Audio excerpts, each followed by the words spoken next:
Episode 16. Let's take a look at that tricky zero nut situation. 1, 2, 3, 4.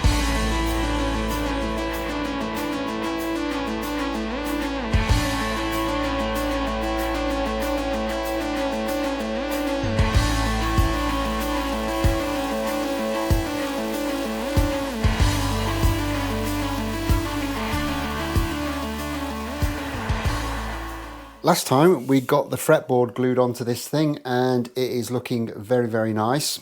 There's a couple of little jobs that we do need to do on here just to get it ready for the fretting, but we're not going to be doing that just yet because I want to sort out what's going on with this zero fret and floating nut situation. And to be honest, I can't get the genuine floating nut. They are just unavailable, so I'm going to have to make one, and that is going to throw up a few problems. There's a few stages to this because this section at the end of the fretboard needs to be kind of relieved to accept the floating nut. And if we look at the image that we've got, which is our reference, that happens kind of, it looks to be kind of about 1/8 of an inch past the zero fret. However, obviously that zero fret is of a certain size, so I'm going to come back a little bit further than that. I'm actually going to come back to about there.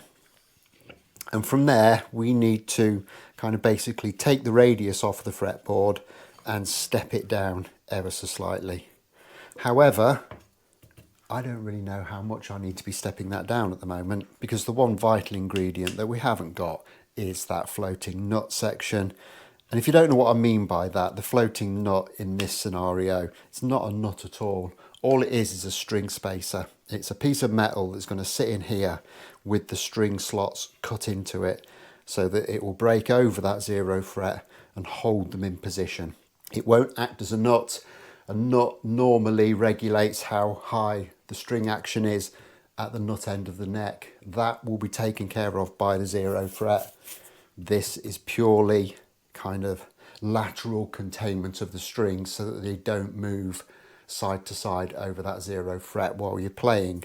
It's not that complicated of a thing to make, but it is a little bit more complex than a normal nut. But I'm sure if we break it down and go through it in stages, it'll be absolutely fine. I have some drawings of it that came with the plan. Even though this plan uses a normal nut, it does include some detail of the zero fret. So I'll zoom you in a little bit on that and we can see what we're dealing with. And as we can see here, it is basically, it's a semicircular piece of metal. It's about 5mm high, so it's not a huge piece of kit. And if we look at this photograph, we can see it's kind of rounded off at the ends and it's kind of semicircular in profile. I'm not sure that that detail there is actually accurate because if you look very closely on the drawing, there is a little bit of a gap as that radius continues. So I'm going to go with the feeling that this is in fact kind of semicircular in profile and not with that step there. Which means we need to find some suitable material for it. Now I'm pretty convinced that the original was steel because if you look very closely in the images, you can see it's starting to rust a little bit. I don't want to use steel because I've got to put some slots in it, and doing that with my nut slotting files, which are expensive, would probably ruin them. So instead, I am going to use some aluminium, or aluminum as it's called on the other side of the pond, simply because this is nice and soft and it won't wreck my files, and it's also kind of nice and easy to work. Now I have two sizes. I have some which I'm pretty sure is 6mm, 1/4 inch in old money, yeah, 6.2, so about 6mm, and I've also got some 8mm. However, if we look on here, this is looking to be nearer 10mm. I don't have any of that, so I'm going to have to go with the 8mm. I'm sure it will be absolutely fine. So the first thing we need to do is kind of get a measurement of how big this needs to be and get a lump cut off.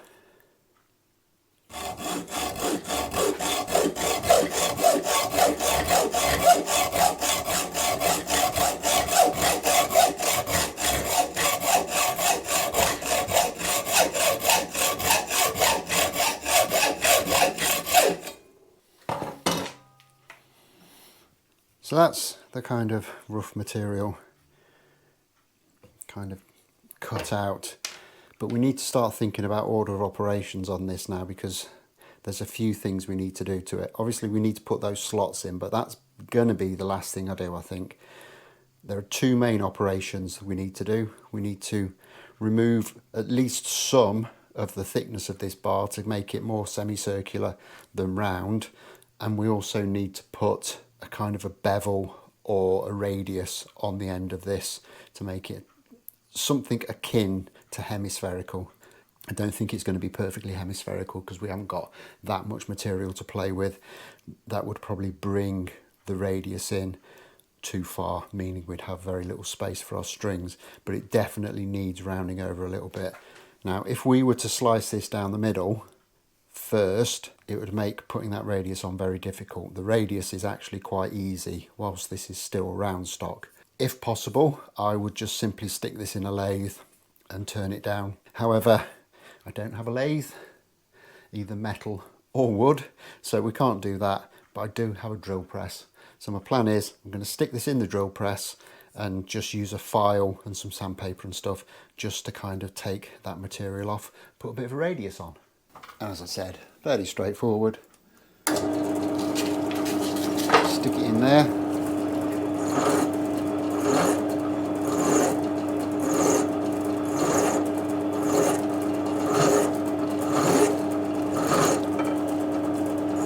Take that corner off. That's actually looking not too bad.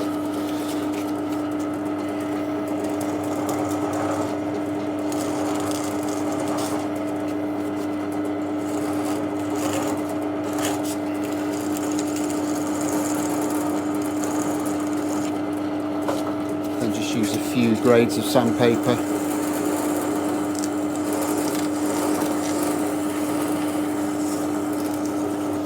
Just to clean it all up.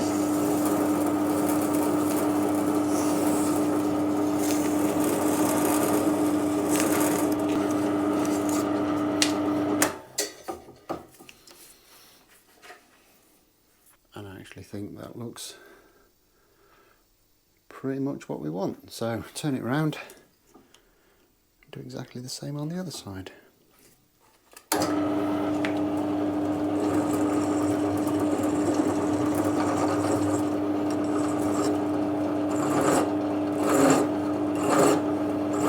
So next up, we need to slice this kind of a little bit down the middle. Now, I could do that with a hacksaw, but it would be a little bit flaky, a little bit inaccurate, and I don't really have the means of holding it in a way that would kind of make that easy. So what I think I'm going to do is I'm going to take a block of wood, I'm going to drill an 8mm hole in it, and then I'm going to cut that block of wood kind of roughly where I want this to be in terms of size, which will leave me with an 8mm kind of cavity into which this bar will fit.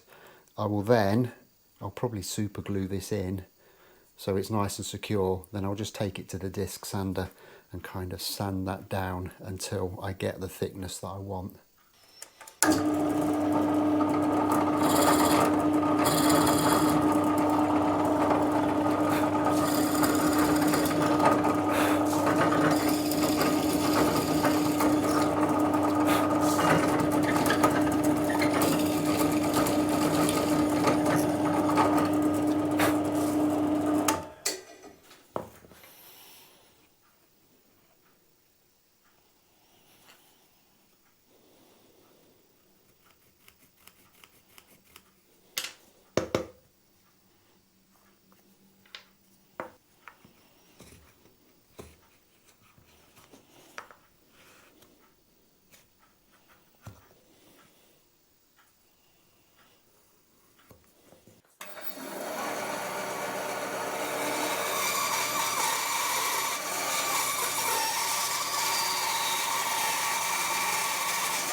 I'm not actually sure how well this is going to stick in there, but we'll give it a go. Put plenty in.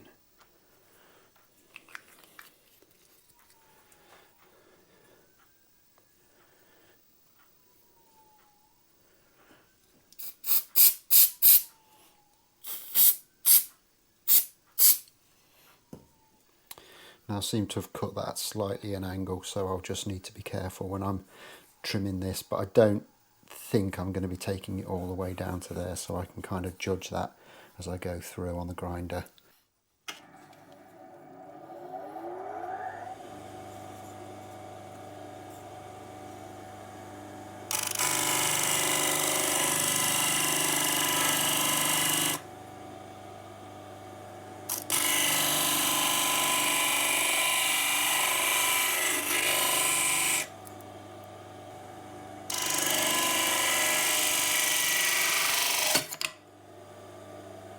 Well, it's kind of working, but as it's getting hot, it's kind of melting the glue, so we'll give that a few minutes to cool down and then we'll see if we can give it another go. But it's kind of getting there. Okay, got that glued back in again now, and we'll just give it another go.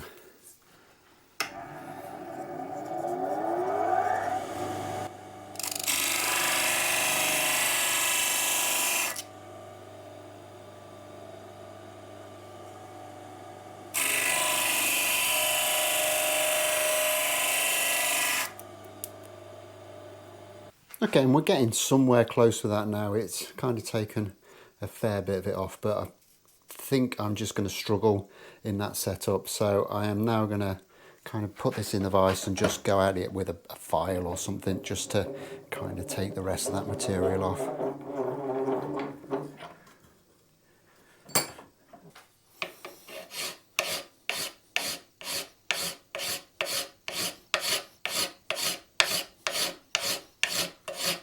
And there's that kind of thinned down. And I've got this down to just a little bit over 5mm. So there's a little bit of scope there for adjustment, but we're not too bad.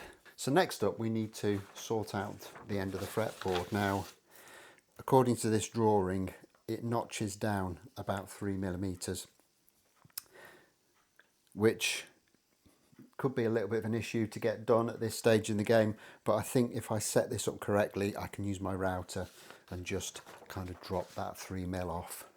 And to that end, I've got the neck set up on the bench, and what I'm going to do is I'm just going to super glue and masking tape these two blocks in position, which will give me a surface to kind of run the router off, and I'll set it up just to take out that 3mm. But firstly, what I'll do is I'm going to mark this up, and I'm just going to cut down a little bit with a saw just to guide me and give me something to work to.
And then I'll just set up my small router with an end cutter and take that down 3mm.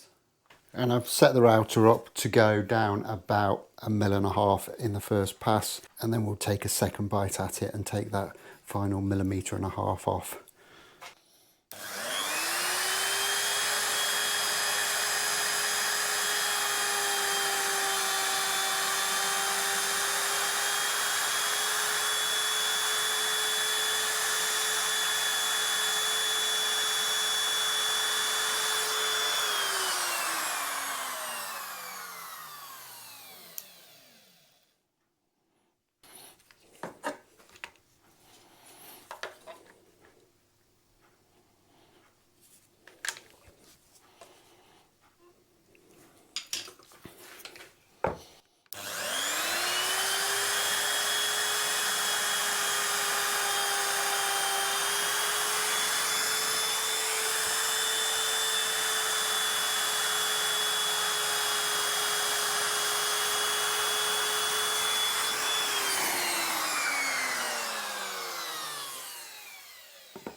And then we have that little element of the neck thinned down a little bit, and that string guide placed in. Now on the drawing, this element here is a lot closer to the string guide. Now obviously ours is a little bit thinner than the real thing, but I still think that that could perhaps just do with coming back to there. So there's a little bit more sanding to do there, but I'm going to leave that for the time being. I've kind of burnt myself out a little bit on this element. So next up, there are a couple of little jobs I want to do on the fretboard before I move on, and that is just run my saw back through those slots where the little pins have been.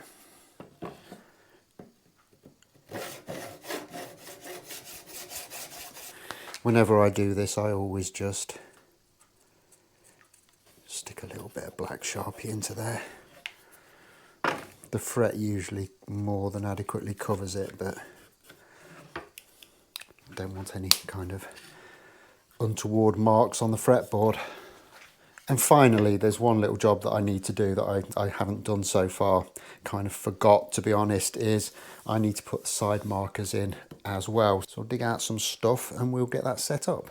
So I've cracked on a little bit with this off camera last night, and I've got this all marked out for these position markers. We're picking up the next morning, and literally all I've done is I've measured each of these kind of fret positions where we need a marker, and I've kind of halved that with my centering rule.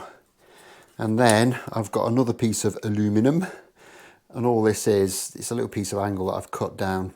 It's got a couple of holes drilled in it and a couple of little notches. Now for all but one of these positions, we're going to use that notch to line up that hole with the line that we've drawn. Quickly drill a hole through there, and then I've got some of the same white stock that I used for the markers on the front, super glue them in, flush them down.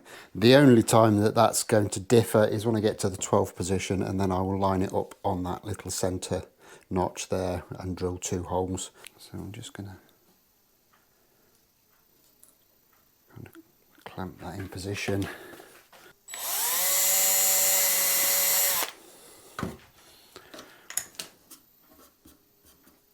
There's not a huge amount of area to work with on this fretboard, but we'll try and do our best with it.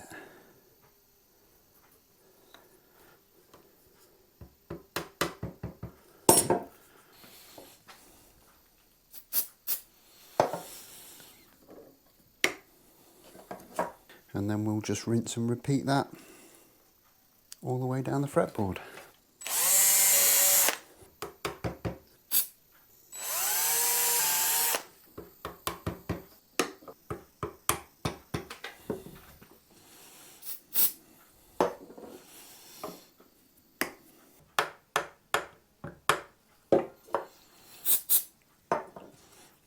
We'll just fire that last one in, and then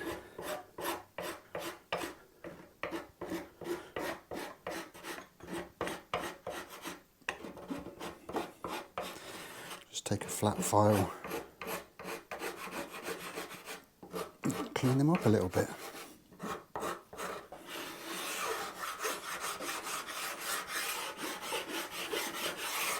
And there we have the results of all that work. So there's quite a few little bits and pieces jobs that we've done today, but we're kind of getting ever closer with this one.